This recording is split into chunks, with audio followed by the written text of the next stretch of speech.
Allora, eccoci qua con le mie spalle il volantino.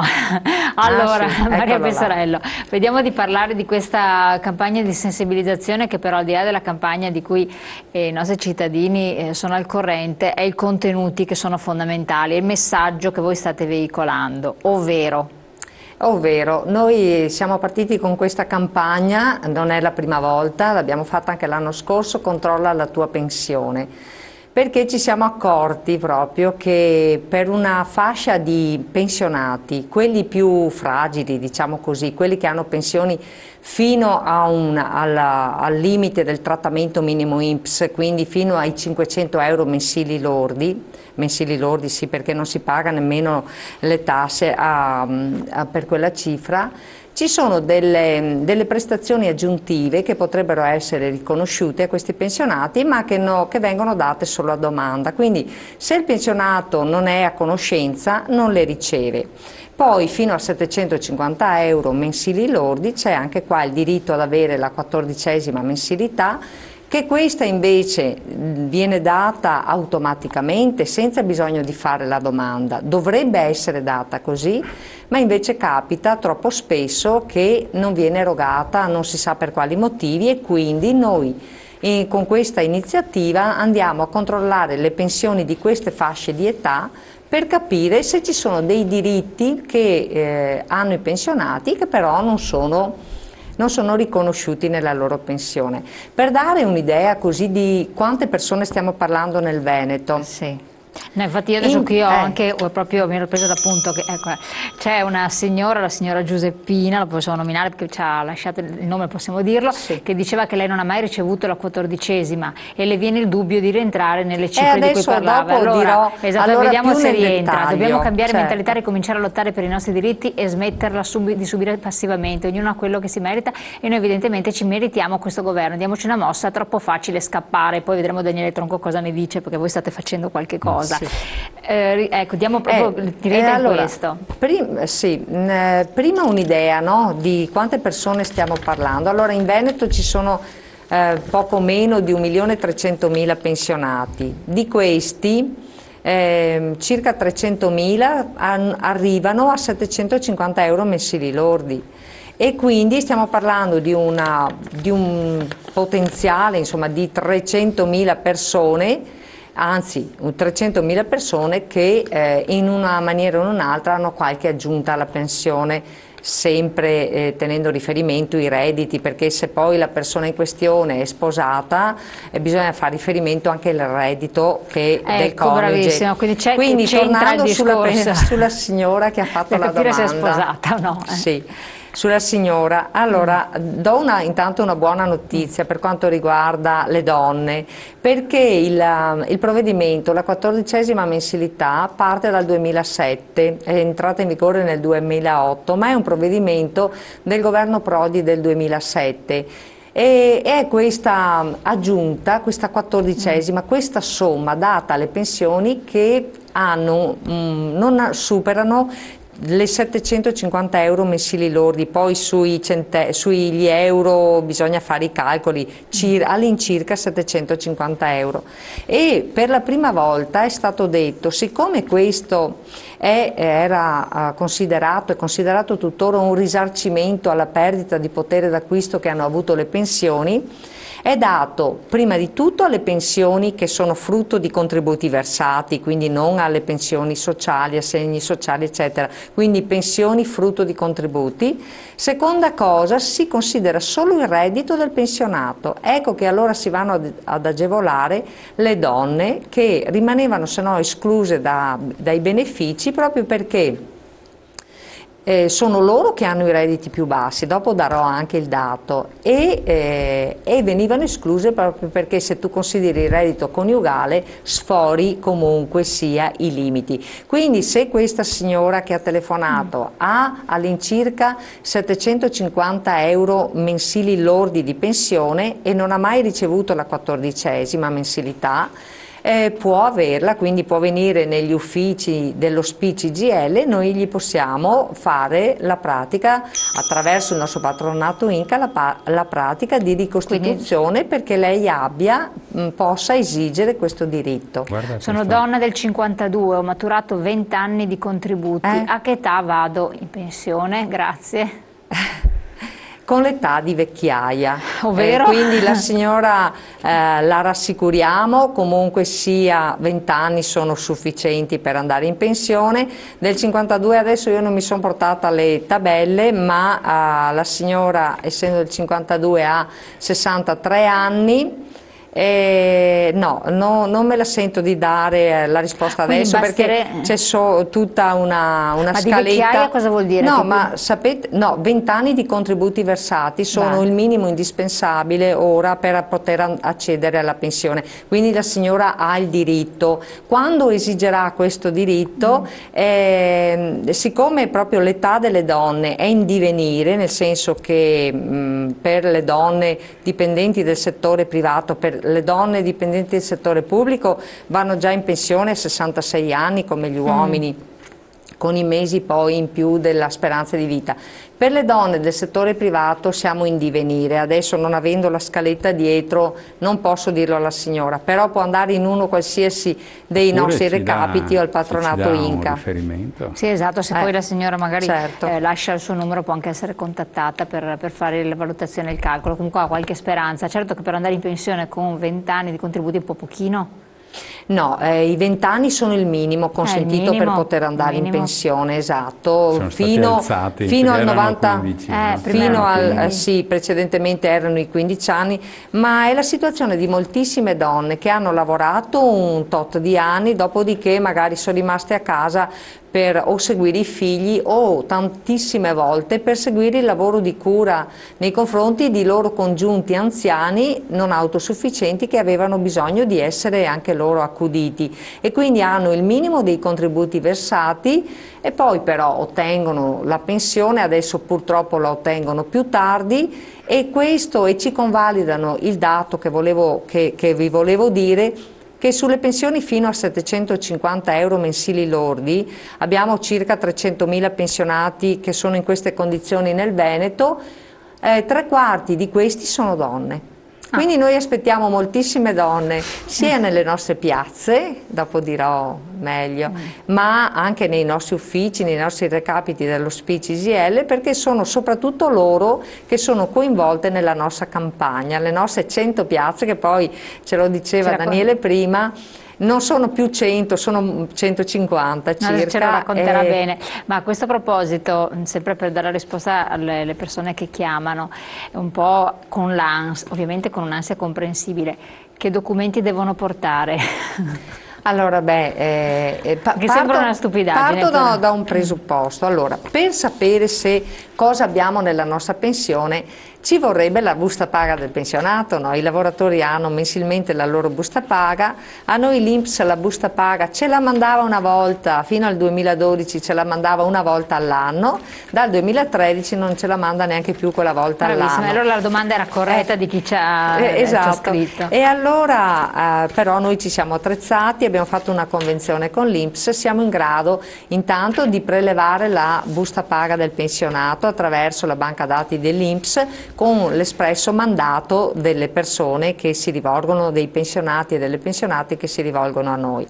Quindi è quindi la signora che viene da noi paga deve avere il codice fiscale, un documento di riconoscimento, perché poi noi dobbiamo avere un mandato preciso dal pensionato per poter entrare nella banca dati INPS e tirar fuori un documento così importante che lo riguarda. E questo è abbastanza semplice. E questo è semplice, ci pensiamo noi, lo facciamo noi. Poi, dopodiché noi esaminiamo questo documento. Ma non servono altri? No, abbiamo bisogno, se il pensionato o la pensionata fanno il modello 730, abbiamo bisogno di quello, perché se invece non fanno il 730 noi possiamo procurarci attraverso questo meccanismo anche la sua certificazione dei redditi. Poi se la persona è sola basta così, non c'è bisogno di altro, quindi facciamo tutto noi in pratica se abbiamo a disposizione i redditi. Se invece è coniugata abbiamo bisogno dei redditi anche del coniuge, in questo caso quindi o certificato o il Q come si chiama adesso, una volta si chiamava CUD, certificazione unica dei redditi, da CUD quest'anno lo hanno trasformato, si chiama semplicemente CU, ma lo possiamo fare noi sempre su mandato attraverso la banca dati INPS. O se il marito non è ancora pensionato o lo è ma fa il 730, abbiamo bisogno del 730 della denuncia dei redditi. 730 documento di identità, codice fiscale, basta qua, non occorre, non c'è un malloppo, un plico da portare. No. Tranquilli, eccola qua la risposta, che c'era già chi si preoccupava di andare a recuperare anche le buste paga, no, non c'è problema. Dove aggiungere qualcosa relativamente a questa iniziativa, a questa campagna, perché io direi che è molto importante, perché forse non se ne rendono conto della portata ai cittadini stessi che ci seguono, perché scoprire tutte queste cose, queste inesattezze, queste precisioni, questi soldi che spetterebbero, che però devono essere richiesti, e sti errori, perché anche in base alle segnalazioni che abbiamo avuto noi potrebbero emergere veramente delle manchevolezze. Cioè, è pesante, è pesante. Volevo fare due semplici premesse. La prima, come abbiamo detto anche altre volte, la cosa paradossale è che se io pensionato debbo qualcosa all'INPS, stiamo tranquilli che l'INPS arriva, riesce ci fa una bella disposizione e ci preleva dalla pensione magari in modo molto sostanzioso. Se invece è il contrario, non sempre, anzi quasi mai l'INPS automaticamente te la riconosce. Questo è un dato di fatto, cioè il rapporto con l'ente, che dovrebbe essere un rapporto paritario a mio giudizio. Sì, infatti. Cioè, almeno con l'INPS insomma dovrebbe essere. Seconda considerazione, che entra poi in una delle motivazioni per cui abbiamo fatto anche questa campagna, è che noi lo facciamo perché siamo un sindacato, quindi diciamo è nel nostro DNA controllare le buste paga. Noi non è che scopriamo adesso, diceva prima anche Maria, il nostro Dipartimento Previdenza, i nostri collaboratori volontari sul territorio lo fanno da tempo il controllo. Cosa viene fuori da questi controlli che facciamo? Che su questo specifico campo, cioè su questa parte dei diritti inespressi, come li chiamiamo noi, cioè quelle pensioni fino a 500 euro lordi o 750, eccetera, nelle pratiche che facciamo circa il 30% hanno questi diritti inespressi che vanno da pochi euro a 125 euro che teoricamente potrebbero avere diritto questi pensionati. Il 30-33% delle pratiche che controlliamo ha questa carenza. Adesso un nostro territorio, quello di Venezia, che sta facendo questo lavoro soprattutto riferito ai nostri iscritti, loro hanno 10.000 di questi iscritti, loro hanno fatto già una valutazione di merito prelevando i dati dalla banca dati, perché sui nostri iscritti la cosa è più semplice. Poi chiediamo alla gente di iscriversi anche perché così è più semplice, diciamo, fare questo processo. Su questi 10.000 iscritti che stanno lavorando i nostri colleghi di Venezia, abbiamo circa il 30-33%, che è un dato che è praticamente comune a tutte le piazze dove facciamo questi rilievi. Cioè ogni 10 che si presentano, 3 hanno. Voi capite bene che il tema è detto. Quindi abbiamo deciso, perché qui il problema è che intanto siamo in presenza di pensionati che hanno una caratteristica, che sono pensionati con redditi molto bassi, quindi molti di questi pensionati non sanno nemmeno che hanno diritto ad avere queste integrazioni, perché magari sono tanti anni che sono in pensione, sono persone molto anziane, eccetera. Quindi noi l'operazione l'abbiamo così pubblicizzata perché vogliamo dare una scossa, cioè dare un segnale che bisogna muoversi. Certo che per noi è una bella sfida, perché diciamo che incrociamo centinaia e centinaia di persone sul territorio, e questo per i nostri volontari cioè, per fortuna che ce li abbiamo, perché abbiamo una rete di 500 persone che sul territorio volontariamente si dedicano al proprio tempo libero a fare questo lavoro di assistenza e di sostegno, che è tipico di un sindacato. Ovviamente auspichiamo anche, perché la cosa che è abbastanza evidente è che se uno è iscritto la cosa è già più semplice. Adesso la Maria ricordava sui documenti, cioè già noi accedere alla banca dati dell'INPS, se uno è nostro iscritto abbiamo già una facilità di accesso. Se uno non è nostro iscritto dobbiamo chiedere delle autorizzazioni, avere un mandato, perché altrimenti non si può fare questa operazione. Quindi questa attenzione. È la risposta a chi ci chiede: ma che differenza c'è se uno è iscritto e non iscritto? Cioè, intanto c'è questa, perché noi ai nostri iscritti cerchiamo di trattarli bene, cioè di curarli e di dare un sostegno, diciamo. Però abbiamo anche il problema che il rapporto con i terzi, in questo caso con l'INPS, se uno è iscritto è molto più avvantaggiato e agevolato. Cioè dopo noi cerchiamo di agevolare anche nelle varie, diciamo, situazioni, per esempio durante la dichiarazione dei redditi pagano meno, hanno un aiuto anche nella compilazione della dichiarazione dei redditi, però è importante far passare anche il messaggio che se sei iscritto sei anche più tutelato, hai più seguito. Accortezza, insomma. Le nostre sedi sono diffusissime perché abbiamo forse la rete di presenza sul territorio paragonabile a quella della Chiesa, cioè voglio dire abbiamo più sedi che parrocchie, quindi diciamo che basta, casomai nel comune vicino abbiamo la nostra, in ogni provincia c'è un recapito provinciale che poi darà, diciamo, le notizie sulle RAV.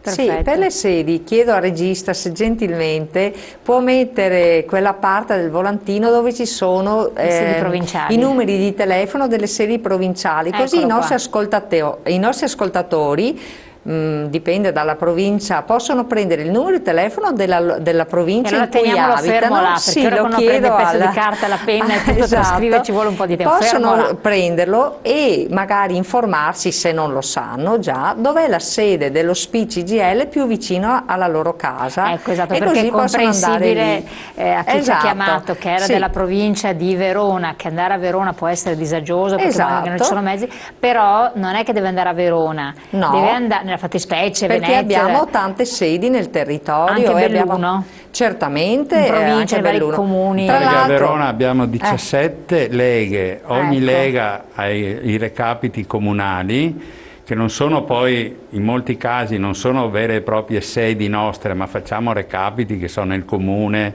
nel quindi patronato. Anche se non vedono che c'è la sede, se uno abita in un comune può darsi che ci sia una sede. Noi sicuramente una volta alla settimana andiamo a fare un recapito su quel comune, perché andiamo o in comune stesso, che il sindaco ci mette a disposizione, purtroppo non tanti, oppure locali che ci vengono concessi o dalla parrocchia. Abbiamo molti recapiti nelle parrocchie e nelle sedi. E abbiamo anche molte nostre sedi comunque ben visibili con il nostro logo. Benissimo, questa precisazione che aiuta anche il nostro gestire la nostra segreteria. Poi voglio dire una cosa, adesso noi abbiamo oltre 100 piazze nelle quali siamo, quindi le persone che vedono il nostro stand, tra l'altro iniziamo qui, abbiamo già iniziato, nei prossimi giorni, quando è? Il 22 saremo a Montagnana tutto il giorno, per dire in piazza, dove fanno il mercato, e domenica 25 e lunedì 26 saremo a Cittadella, dove c'è una fiera importante, lì c'è il nostro stand, quindi ci sarò anch'io, il 27 27 sarò a Feltre e via via, insomma, adesso lo dico, ne ho dette 2 o 3 perché... Torniamo dopo insieme, devo subito mandare la pubblicità, pochi secondi, state con noi.